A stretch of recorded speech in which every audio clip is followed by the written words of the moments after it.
नाज़रीन, ब्रेक से पहले बात हो रही थी डॉक्टर हिना सुहेल के साथ बालों के मसाइल के मुतालिक। आइए बातचीत का सिलसिला आगे बढ़ाएं। डॉक्टर साहब, जैसे कि बात हो रही थी बालों के गिरने के बारे में, ख़ासकर गंजपन के मामले में जैसे गिरते हैं, तो आपने मुख्तलिफ़ वजूहात बताई।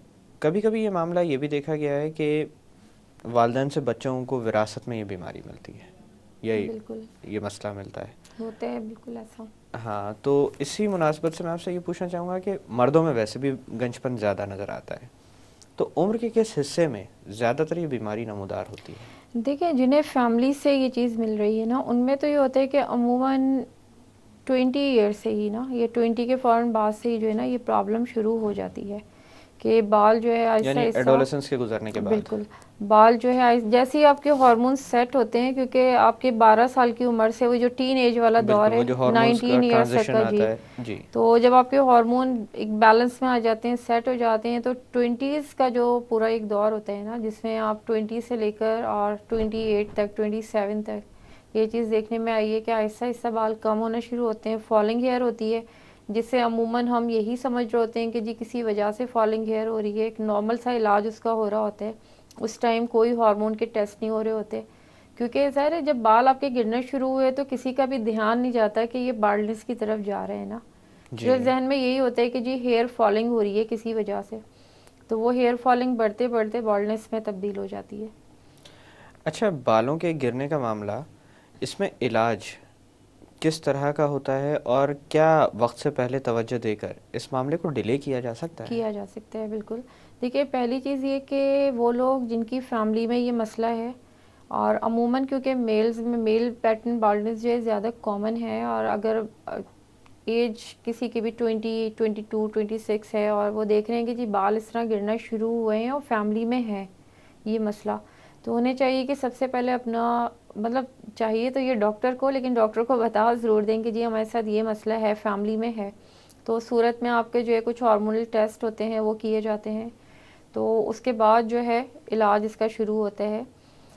सिर्फ ये कि फॉलिंग ज़्यादा हो रही है तो सबसे पहले फॉलिंग को रोकने के लिए जो है मेडिसिन दी जाती हैं, जिसमें हर्बल की भी कुछ बड़ी अच्छी मेडिसिन इस वक्त मार्केट में है, जो कि मेडिसिनल फॉर्म में ही है, वाइटामिन्स नहीं होते, बट कुछ मेडिसिन ऐसी हैं जो बहुत अच्छा वर्क करती हैं हेयर फॉलिकल पे।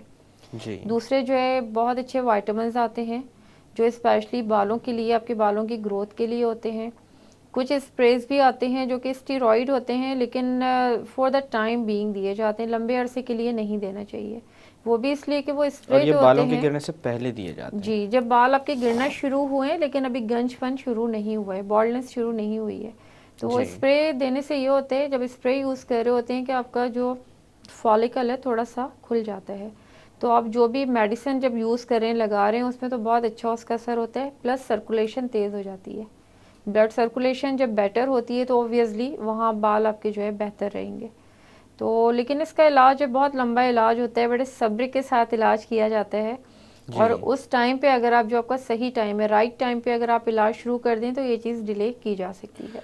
इसी तरह से जब बाल एक दफ़ा गिर जाएं तो बगैर सर्जरी के क्या बालों को वापस उगाया जा सकता है? कुछ केसेस में ऐसा हुआ भी है, खुद मैंने अपने पेशेंट ट्रीट किए हैं ऐसे कि जिनके बाल, मैं ये नहीं कहूँगी कि 100% उनकी बॉल्डनेस चली गई, लेकिन बहुत बेहतर हो गए बाल के। जिस तरह पूरी स्किन जो नज़र आने लगती है वो स्किन नज़र आना बंद हो गई, और आपके अतराफ़ के बाल जब थोड़े से वॉल्यूम वाइज जो है बेटर हुए तो उन्होंने उस चीज़ को कवर कर लिया।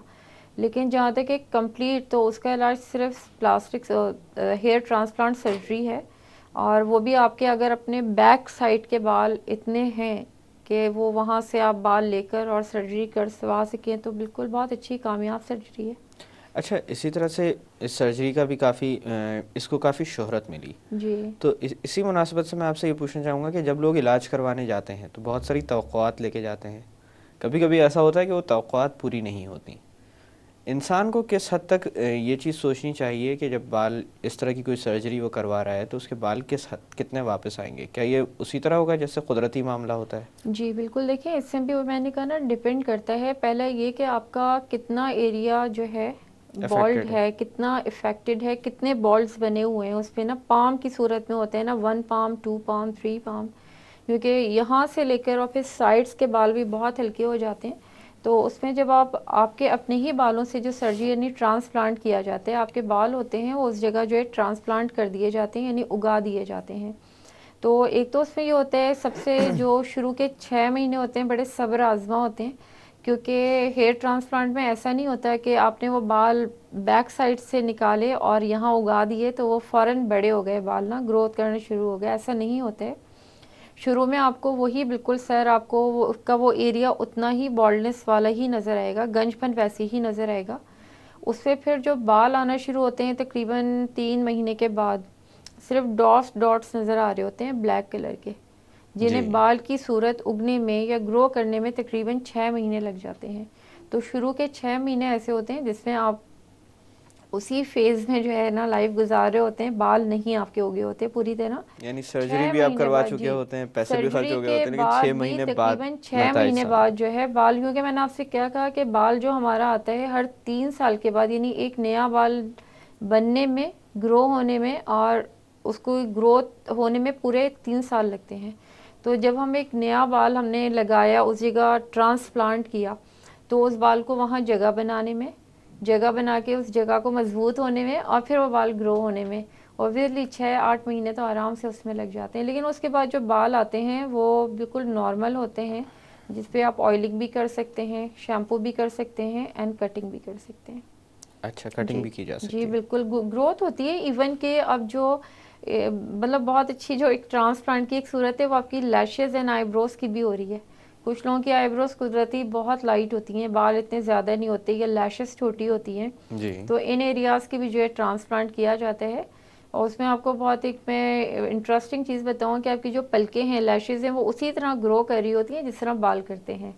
आप अपनी मर्ज़ी से जब चाहें उन पलकों को जो है काट के आप छोटा कर दें लैशेस को, जी। या जितनी आप उसकी ग्रोथ रखना चाहें आप रख सकते हैं। अच्छा। अच्छा, इस तरह की सर्जरीज़ के बाद जैसे आपने बताया कि 8 महीने तक दरकार जी होते हैं, जिसके बाद अपीयरेंस नॉर्मल के जी करीब-करीब आ जाता है या नॉर्मल बाल जी आना जी शुरू होते बिल्कुल। हैं। तो इन ये जो नए बाल आते हैं, जिनमें हेयर फॉलिकल्स आप पीछे से लेकर आगे आ रहे जी हैं, इनकी कोई लाइफ होती है? क्योंकि वो अवामिल जो कि इंसानी जिस्म में जी जी मौजूद थे, जिनकी बिना पर बाल गिर रहे थे, वो तो मौजूद हैं अभी भी।